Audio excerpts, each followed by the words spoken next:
آئے مقدسہ تلاوت کرنے کی سعادت و شرف حاصل کی۔ قبل اس کے اس کے تحت کچھ نہ کچھ آئی کی سعادت حاصل کی جائے، دعا فرمائیں اللہ تبارک و تعالیٰ مجھے اپنے پیارے حبیب لبیب نبی کریم رؤوف الرحیم تاجدار ختم نبوت صلی اللہ علیہ وسلم کے صدقے وقت حق بیان کرنے کی توفیق عطا فرمائیں، اور ہم سب مسلمانوں کو اللہ تبارک و تعالیٰ حق سن کر اسے قبول کرنے اور اس پر عمل کرنے کی توفیق عطا فرمائیں، آمین بجاہ نبی الامین صلی اللہ علیہ وسلم۔ ایک بار محبت و عقیدت سے درود پاک کا نذرانہ پیش فرمائیں۔ اللہم صل علی سیدنا مولانا محمد معدن الجود والکرم وآلہ وبارک وسلم صلاة وسلاما علیک یا سیدی یا خاتم النبیین۔ معزز و مکرم سامعین محترم، اس محراب و منبر کا مقصد حقیقی یہ ہے کہ اسلام کی حقیقی شناخت اور تعارف، تشریح اور تعریف، اور موجودہ دور میں مسلمان جتنے بھی بستے ہیں ان کی اسلامی شرعی حدود کے مطابق رہنمائی کی جائے۔ اس محراب اور منبر کا یہی مقصد حقیقی ہے، اور یہ مقصد ہم سب کو بارگاہ مصطفیٰ صلی اللہ علیہ وسلم سے ملا ہے۔ حضور علیہ السلام نے اس محراب و منبر کو رونق بخشی، اور آپ کے دم قدم سے یہ سلسلہ جاری ساری ہوا، اور پھر ان کے خلفاء اور ان کے خاص جماعت صحابہ جو شاگرد ہیں ڈائریکٹ رسول اللہ صلی اللہ علیہ وسلم کے، ان سے یہ سلسلہ پوری دنیا میں پھیلتا چلا گیا۔ وہ کاوش، وہ سلسلہ جو حضور علیہ السلام نے اس منبر مبارک سے شروع کیا، آج 1400 سال گزرنے کے بعد ہم تک وہی روایات پہنچی، اور ہم انہی روایات کے ذمہ دار ٹھہرائے گئے۔ آج اس محراب و منبر سے اگر وہ بیان نہ کیا جائے جو ہمارے آقا علیہ السلام کا طریقہ ہے، اور جو اللہ کی منشا اور اللہ کے رسول صلی اللہ علیہ وسلم کا طریقہ اگر نہ بیان کیا جائے، تو پھر اس محراب اور اس منبر کا حق ادا نہیں ہو سکتا۔ ہم سب کو، یعنی میں اس طبقے کی بات کر رہا ہوں جو طبقہ اس محراب و منبر کا ذمہ دار کہلاتا ہے، وارث اور امین تو حقیقتاً علماء ہیں، لیکن جو ان علماء کی اجازت سے یا نیابت میں بوقت ضرورت اس منبر کو استعمال کرتے ہیں، حالات اور معاملات کی تقاضوں کے مطابق، تو ان پر بھی یہ بڑی ذمہ داری ہے کہ اس محراب و منبر سے وہی پیغام نشر ہو جو پیغام ہمیں اللہ اور اس کے رسول صلی اللہ علیہ وسلم نے عطا فرمایا ہے۔ جس نے جب اس محراب و منبر کو اس کے حقیقی مقاصد کے مطابق استعمال کیا، تب یہ محراب و منبر سے رشد و ہدایت کا سلسلہ جاری رہا، اور جس نے اس محراب و منبر کو اللہ اس کے رسول صلی اللہ علیہ وسلم کے بتائے ہوئے طریقے کے خلاف اس کو استعمال کرنے کی کوشش کی، تو اس کو بھی تاریخ نے محفوظ کیا۔ میں اس عقل پر حیران ہوتا ہوں۔ ابھی چند دنوں پہلے کی بات ہے، غالباً 3-4 دن ہوئے ہوں گے، ایک خبر سننے کو ملی اور ایک پوسٹ دیکھنے کو ملی اور ایک ویڈیو کلپ جو ہے وہ سننے کو اور دیکھنے کو ملا۔ اس میں ایک شخص جس کی داڑھی ہے اور شکل سے وہ بظاہر دیندار لگ رہا ہے، وہ اپنے کسی فعل کی معافی مانگ رہا ہے اور یہ کہہ رہا ہے کہ اس سے کوئی شخص پوچھ رہا ہے، وہ جواب دیتا جا رہا ہے کہ ہاں بھائی تم کیا کرتے تھے؟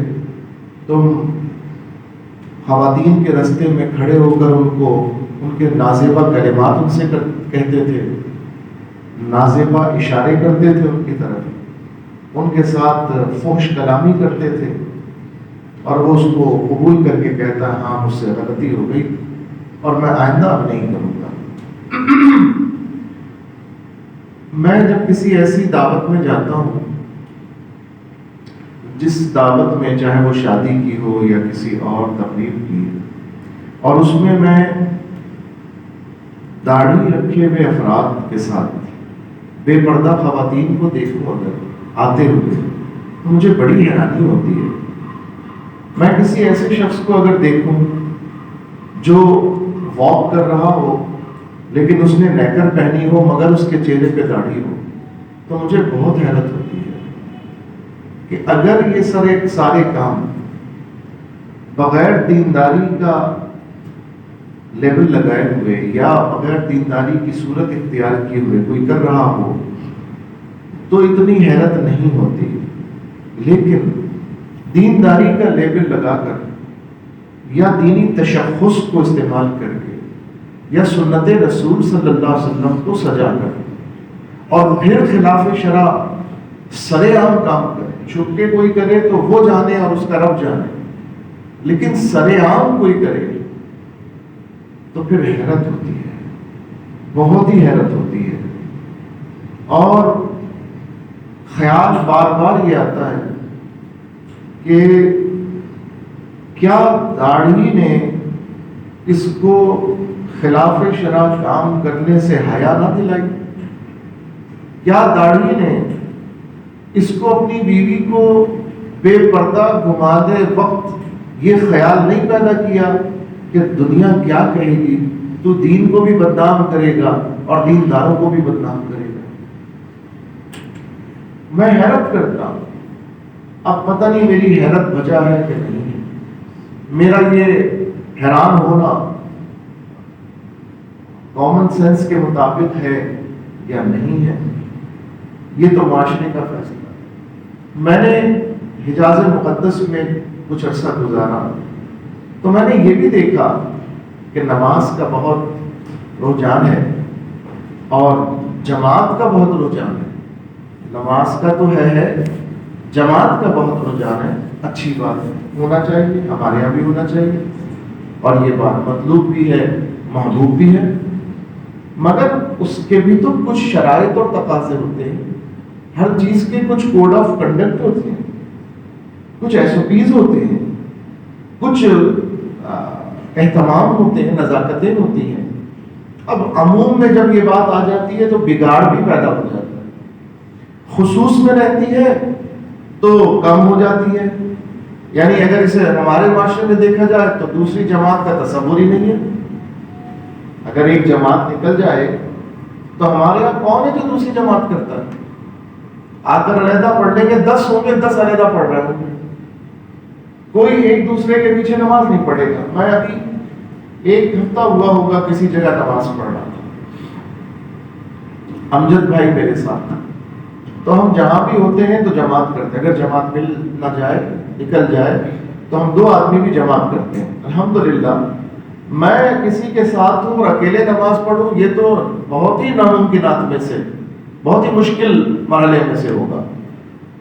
اللہ کا شکر ہے ہم 2 ہوں گے تو جماعت ضرور کریں گے، یا جماعت سے پڑھیں گے یا خود جماعت کر لیں گے، الحمدللہ. لیکن ہوا یہ کہ ہم دو کھڑے ہو کے نماز پڑھ رہے تھے،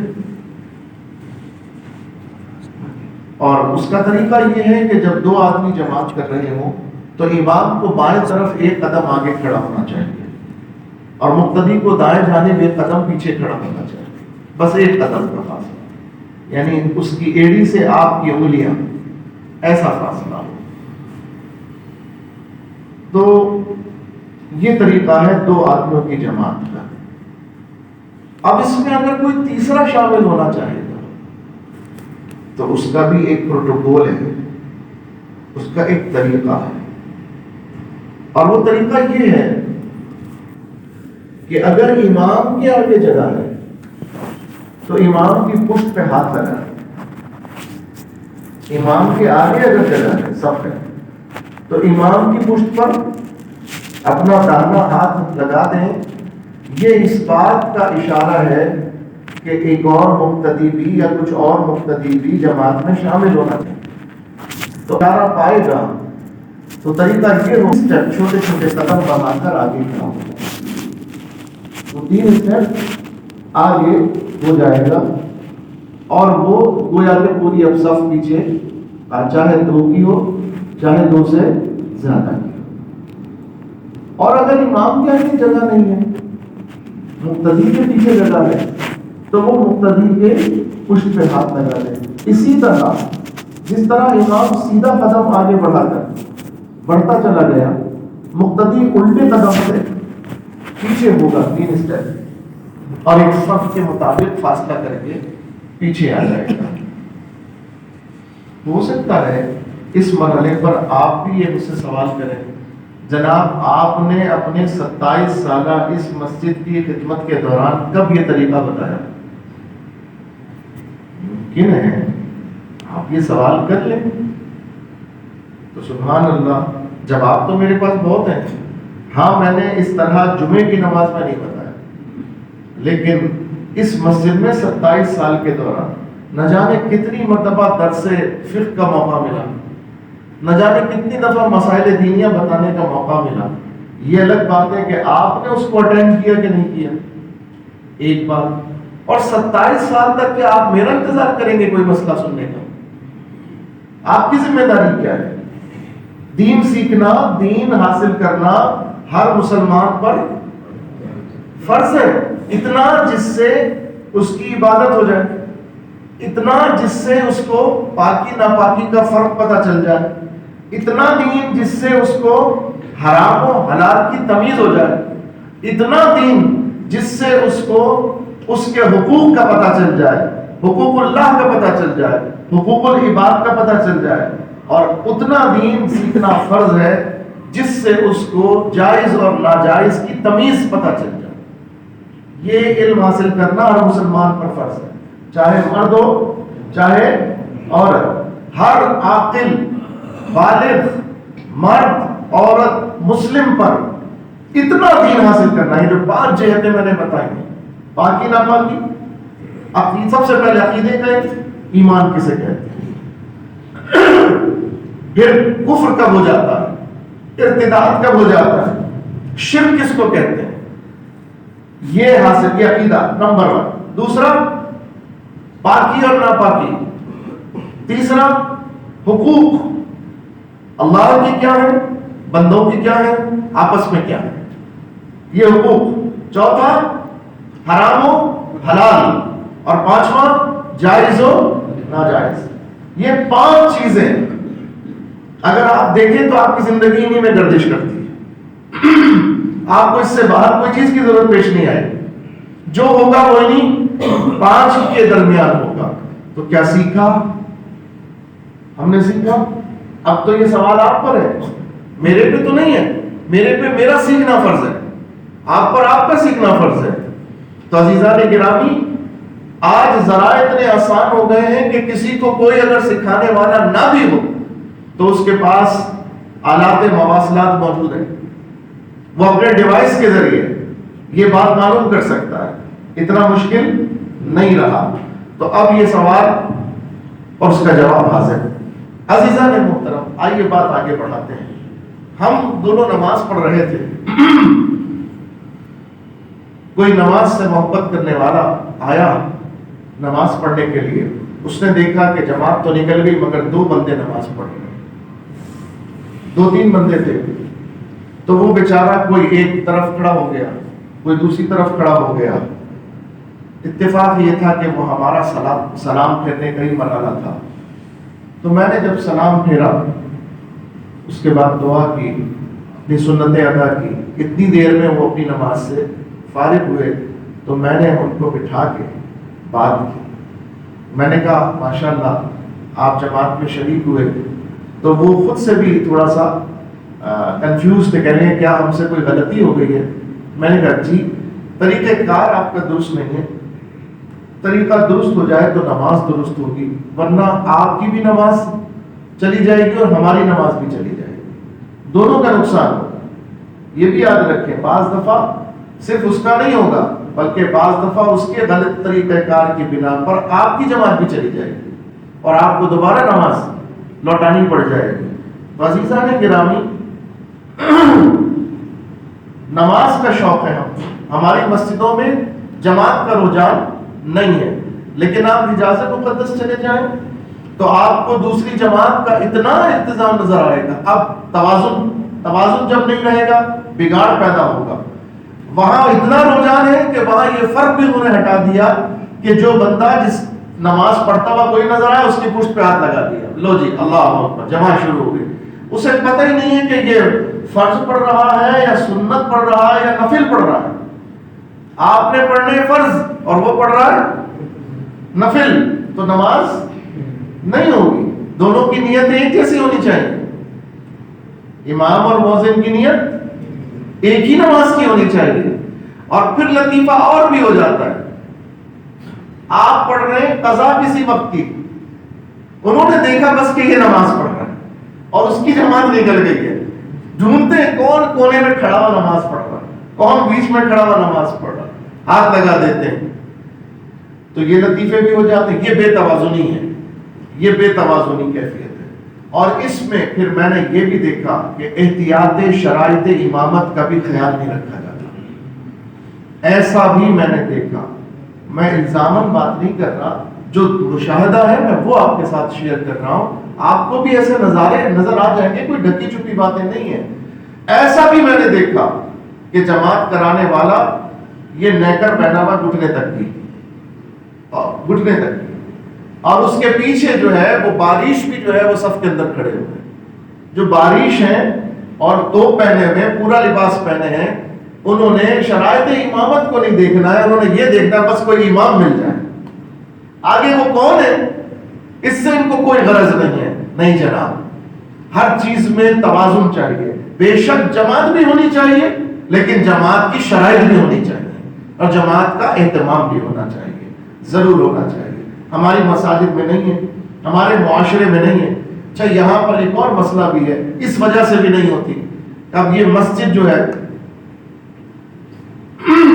چونکہ اختلاف فقہ ایک الگ چیز ہوتی ہے لیکن اختلاف عقیدہ ایک الگ چیز ہوتی ہے۔ اب چونکہ اس معاشرے میں، ہمارے معاشرے میں مختلف عقائد کے لوگ سرایت کر چکے ہیں، اگر مختلف عقیدے کا آدمی نماز پڑھتا ہے تو یقیناً صحیح العقیدہ مسلمان کی نماز اس کے پیچھے نہیں ہوگی، اس کے پیچھے صحیح العقیدہ مسلمان کی نماز بد عقیدہ کے پیچھے نہیں ہوگی۔ میرے پاس ایک صاحب، ہم ساتھ میں کام کرتے تھے، میں معاشرتی برائیوں کی بات کر رہا ہوں کہ ہمیں سمجھے دین کو سمجھنے کا، اللہ تعالیٰ ہمیں ذوق عطا فرمائے اور اس محراب و منبر سے حق و صداقت کی آواز ہمیشہ جاری و ساری رہے۔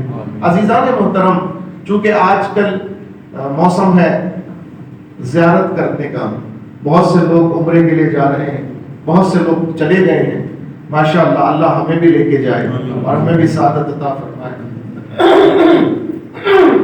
چونکہ وہاں پر یہ مسئلہ امامت کا بہت پیش آتا ہے کہ وہاں کے امام اور وہاں کی نماز اور وہاں کی جماعت، تو اب وہاں پر اختلاف عقیدہ نہیں دیکھا جاتا، وہاں پر امام کو بس فالو کیا جاتا ہے عمومی طور پہ۔ نہیں جناب، ہم اپنی نماز کے محافظ ہیں اور ہم اپنی نماز کے ذمہ دار ہیں۔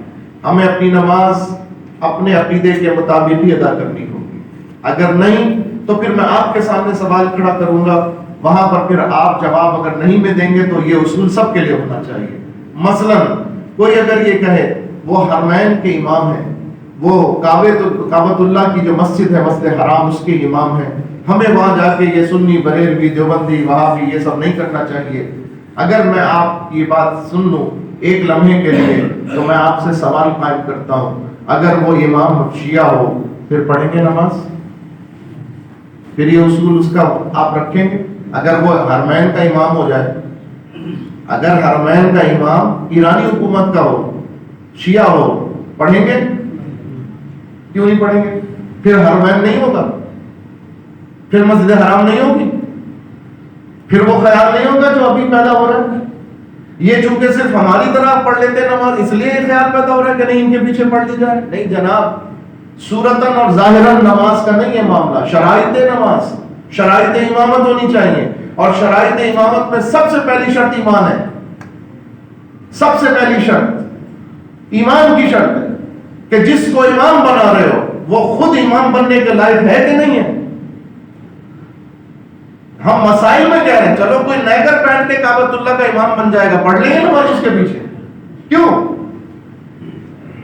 شرائط امامت نہیں پوری کر رہا ہو, لاکھوں بادشاہ کی طرف سے منتخب ہو, اور آج کل کے بادشاہ کی طرف سے تو آئندہ نیگر والا امام آنے والا ہے بھائی. جو آج کل کا بادشاہ ہے ہو سکتا ہے سلمان خان کو امام بنا دے مسجد حرام کا, وہ بولیے ناممکن ہے. ابھی سلمان خان کو اس نے ریاض میں بلا کے ڈی جے کنسرٹ کروایا, 7 لاکھ سعودی مسلمان اور ان میں ہندوستانی اور پاکستانی بھی جو وہاں بستے ہیں, اپنی اپنی باپردہ عورتیں جنہیں پہلے کبھی بے حیا نہ دیکھا گیا اس پہ ناچ رہے تھے. بولیے جھوٹ بول رہا ہوں, غلط کہہ رہا ہوں, صدیوں پرانی بات کر رہا ہوں؟ یہ 2 مہینے پہلے کی بات ہے, 3 مہینے پہلے کی بات ہوگی زیادہ زیادہ, ہے کہ نہیں؟ آپ نے ویڈیوز دیکھے ہوں گے, اس کے کلپس دیکھے ہوں گے, خبر سنی ہوگی کم از کم.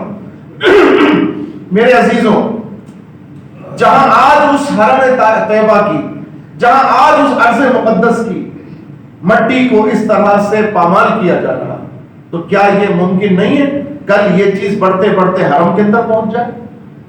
کیا یہ ناممکن ہے؟ جب حرم میں بت پہنچ سکتے ہیں تو کیا یہ نہیں پہنچ سکتے؟ اب پتا چلا یا پتا چلا ہوگا کہ کس طرح حرم میں بت پہنچے تھے. پہلے اسی طرح سے تبدیلی آتی ہے, پہلے شریعت کی بنیادی چیزوں کو آہستہ آہستہ ترک کیا جاتا ہے, اس کے بعد شریعت کے خلاف کاموں کو فروغ دیا جاتا ہے, اور اس کے بعد پھر انہیں کو اپنا ایمان بنا لیا جاتا ہے.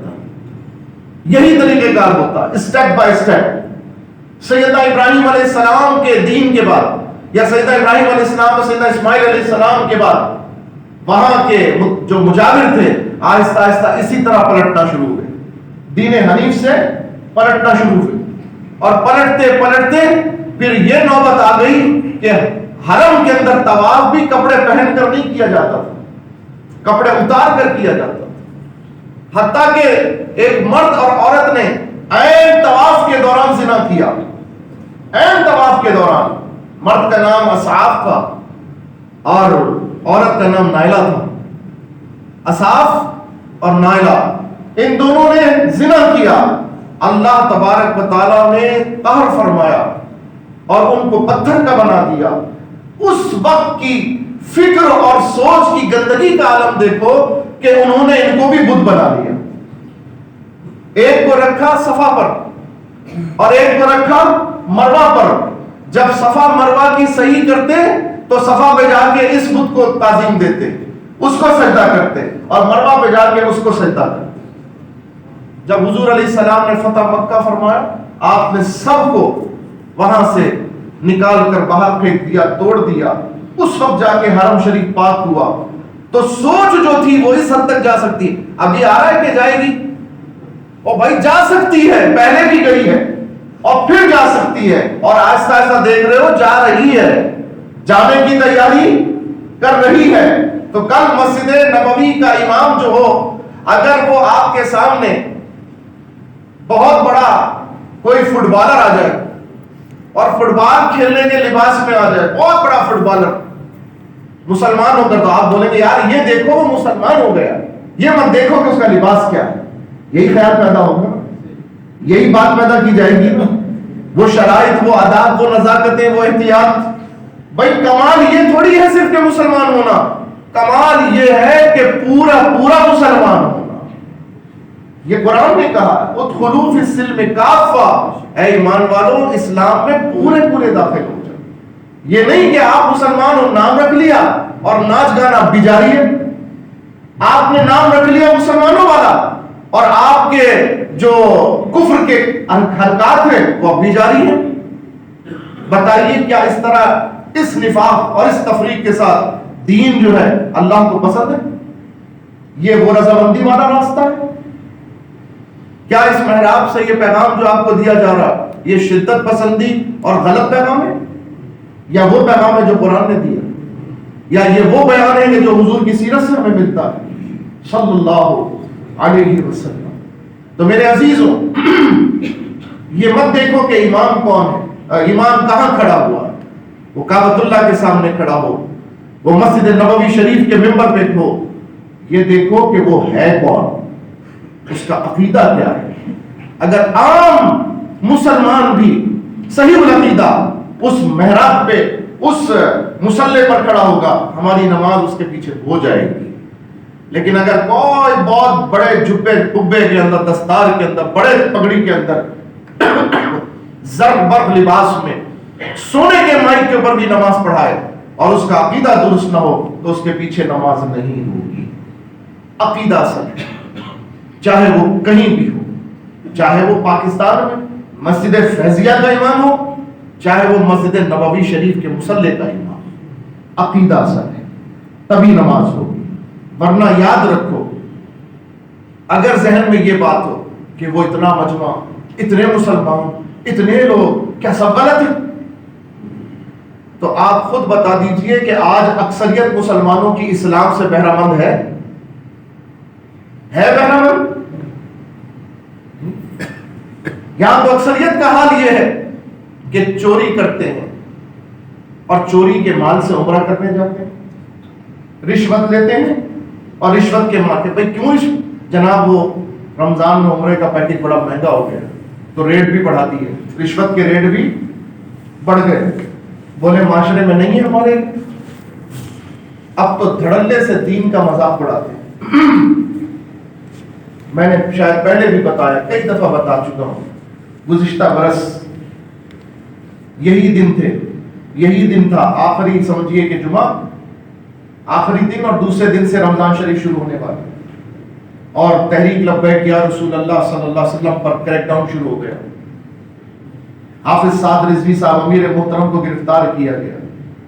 اس کے ریئیکشن میں جو احتجاج ہوا اس پر گورنمنٹ نے تشدد کا راستہ اختیار کیا.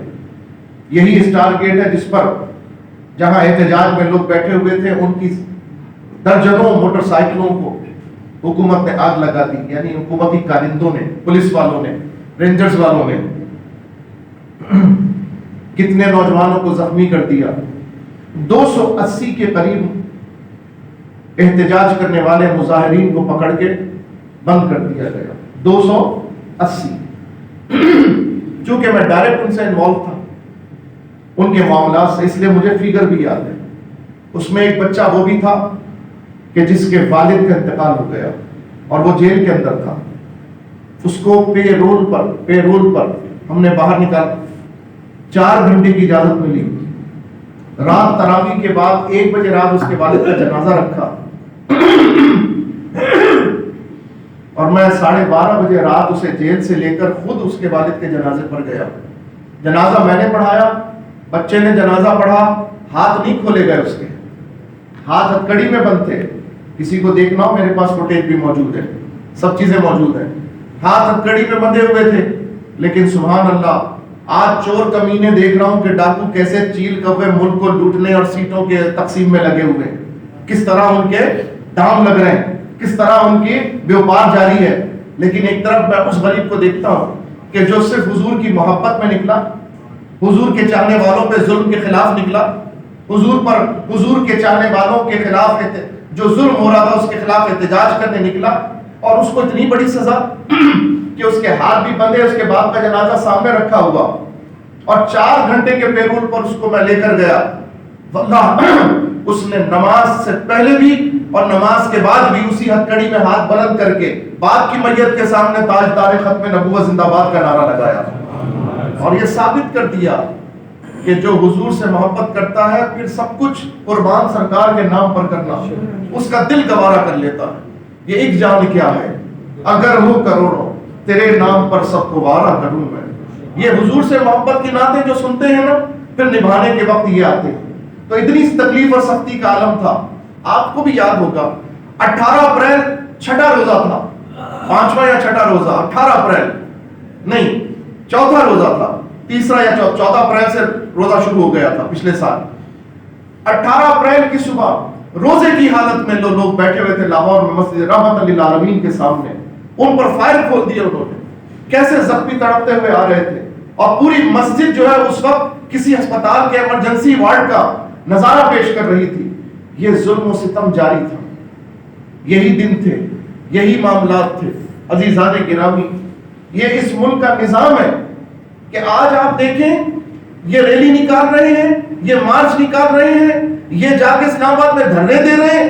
کیا کوئی پل توڑا گیا ان کے لیے؟ کیا کوئی خندق کھودی گئی ان کے لیے؟ کیا کوئی رکاوٹ ڈالی گئی ان کو روکنے کے لیے؟ کیا کنٹینر لگائے گئے ان کو روکنے کے لیے؟ ادھر تو غلامان مصطفیٰ نکلے، ان کے ہاتھ میں زیادہ سے زیادہ جھنڈوں کا ڈنڈا تھا، زیادہ سے زیادہ، کسی کے پاس کوئی اسلحہ موجود نہ تھا۔ لیکن ادھر سے جو ریلیاں سائیوں کی نکلی، جو کراچی سے سائیں گئے، کیا بتاؤ ہر پجیروں کے اندر گارڈ نہیں تھے؟ کیا ہر ٹویوٹا لینڈ کروزر کے اندر گارڈ نہیں تھے؟ کیا ہر بڑی گاڑی کے ساتھ اسلحہ موجود نہیں تھا؟ بدماشیاں نہیں تھیں؟ سب کچھ تھا۔ بلکہ ہم نے تو یہ بھی نظارے دیکھے، جس باغ سے روڈ پہ گزرتے ہوئے جا رہے ہیں اس باغ کو بھی لوٹ رہے ہیں، یعنی وہاں پر بھی لوٹ مار مچائی ہے۔ سائیں کا ملک ہے، پاکستان کھپے کھپے کے نعرے لگا کے ملک لوٹ لو، پہلے بھی لوٹا ابھی بھی لوٹ رہے ہیں، ہر طرف لوٹ مار مچی ہے۔ ادھر پنجابی کے نام نعرہ لگا کر، جاگ پنجابی جاگ تیری پگنوں لگ گیا دا، ادھر وہ نعرہ لگا کر، کوئی پشتون کا نعرہ لگا کر، کوئی بلوچ کا نعرہ لگا کر، کوئی سندھ کا، کوئی مہاجر کا، کوئی اردو کا نعرہ لگا کر۔ لوٹنا کس کو ہے؟ ملک کو لوٹنا ہے۔ نقصان کس کو پہنچانا ہے؟ ملک کو نقصان پہنچانا ہے۔ لیکن جب ملک کے وفادار نکلے حضور کی عزت و ناموس کی بات کرنے، تو ہم نے دیکھا جتنے ملک کے لوٹنے والے ہیں ان کو فیسیلیٹیٹ کیا جاتا ہے، ان کو سہولت کار مہیا کیے جاتے ہیں، ان کے لیے راستے بھی کھولے جاتے ہیں۔ اچھا ان کا جلوس گزرے گا تو کوئی ایمبولینس نہیں رکے گی، ان کا جلوس گزرے گا تو لوگوں کو تکلیف نہیں ہوگی، وہ 10 دن کے اندر جی ٹی روڈ بند کر دیں کوئی تکلیف نہیں ہوتی۔ ساری تکلیف یہ ہے اس ملک میں رقیبوں نے رپٹ لکھوائی ہے جا جا کے تھانے میں کہ اکبر نام لیتا ہے خدا کا اس زمانے میں۔ یہاں ظلم کیا ہے؟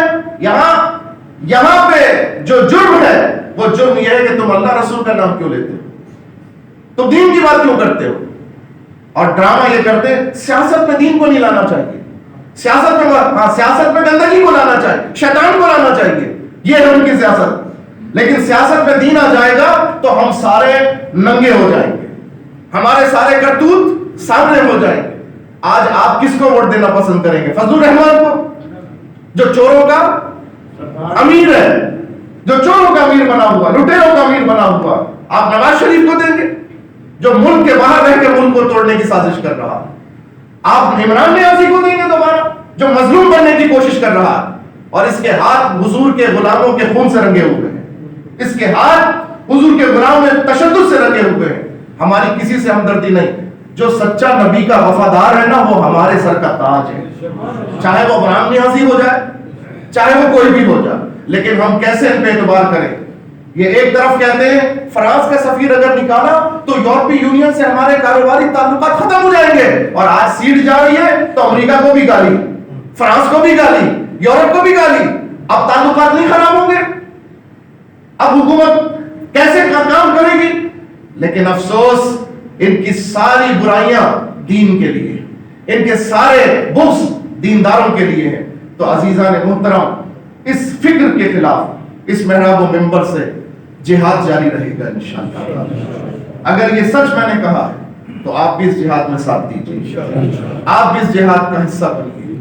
جہاد تلوار سے بھی ہوتا ہے, قلم سے بھی ہوتا ہے, زبان سے بھی ہوتا ہے. اللہ نے جس کو جو منصب دیا آپ حق بیان کریں. میری واللہ باللہ تاللہ میں قرآن اٹھا کے کہتا ہوں, نہ عمران نیازی سے, نہ نواز شریف سے, نہ پیپلز پارٹی سے, نہ کسی جماعت سے میری کوئی ذاتی لڑائی نہیں ہے. میرا جھگڑا صرف اس قرآن کے اصولوں کے مطابق ہے.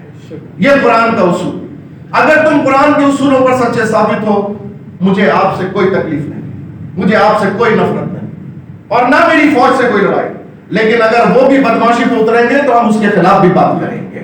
ایسا نہیں ہے کہ وہ بالکل دھلے دھلائے مقدس ہیں. آپ کے دامن پر بھی کئی دھبے لگے ہوئے ہیں, آپ کو ان کو دھونا ہے اور پھر پاک کر کے پاک فوج بننا ہے. ہم آپ کے لیے دعائیں کرتے ہیں. کیا جمعے میں دعا نہیں ہوتی؟ کیا جمعے میں ان لوگوں کے لیے دعا نہیں ہوتی جو سرحدوں کی حفاظت کر رہے ہیں؟ اللہ تعالیٰ ان کو سلامتی عطا فرمائے. ہماری لڑائی ان سے نہیں ہے, ہماری لڑائی اس فکر سے ہے, اس سوچ سے ہے جو اس ملک کے بھی خلاف ہے, جو دین کے بھی خلاف ہے, اور جو اس ملک کو اپنے پنجے گاڑ کر اور اپنی بد نظری سے اس کو تباہ کرنا چاہتی ہے. اللہ کرے کہ وہ نظریں پھوٹ جائیں, اللہ کرے کہ وہ ہاتھ ٹوٹ جائیں, اللہ کرے کہ وہ ذہن تباہ ہو جائے جو اس ملک کو اور اسلام کو تباہ کرنے کا سوچ رہے ہیں. یہ ہماری لڑائی ہے. اللہ تعالیٰ ہمیں اپنے مقصد میں کامیابی عطا فرمائے. اللہ تعالیٰ اسلام کو بھی سلامتی عطا فرمائے اور وہ سلامت رہے گا انشاءاللہ.